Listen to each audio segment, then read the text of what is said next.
Today, I'm going to make macaroni salad. With macaroni salad, this one. And tuna. And I'm going to put tuna. And some sweet corn. And lemon and olive oil later. So, ngayon,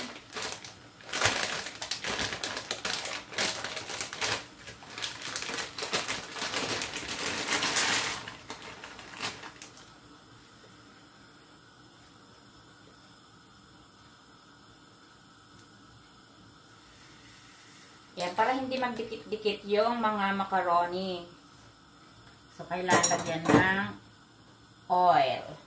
And, lalagyan ko din siya ng vegetable cubes para malasa. Malasa mamaya.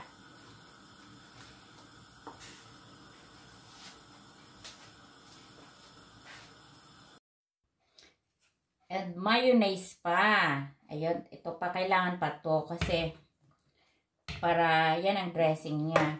Ngayon, habang niluluto ko yung pasta, prepare ko na din ang aking mga ingredients.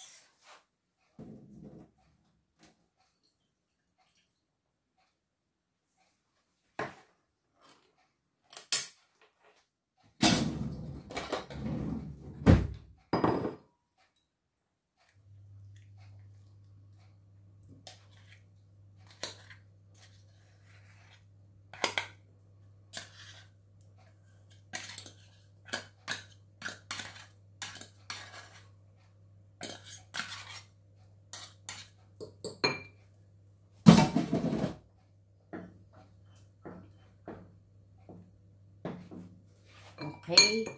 So, kailangan imimix na habang niluluto pa yung pasta. Ginagawa mo na din yung ingredients mo. Kailangan. Oh my God.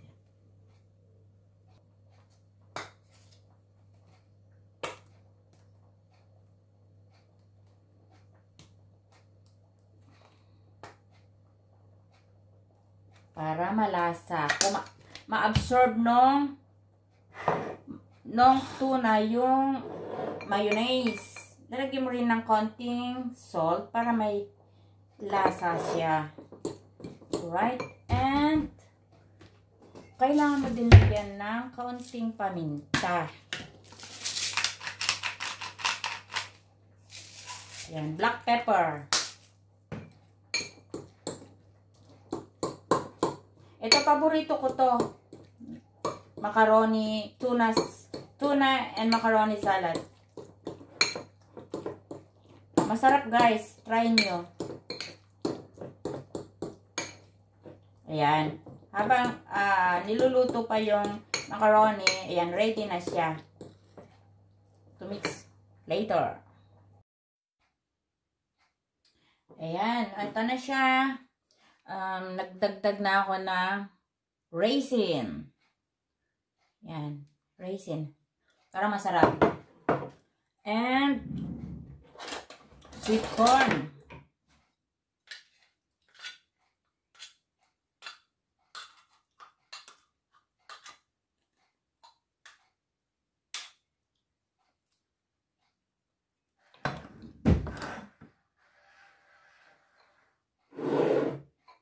And imimix ko na yung tuna with mayonnaise.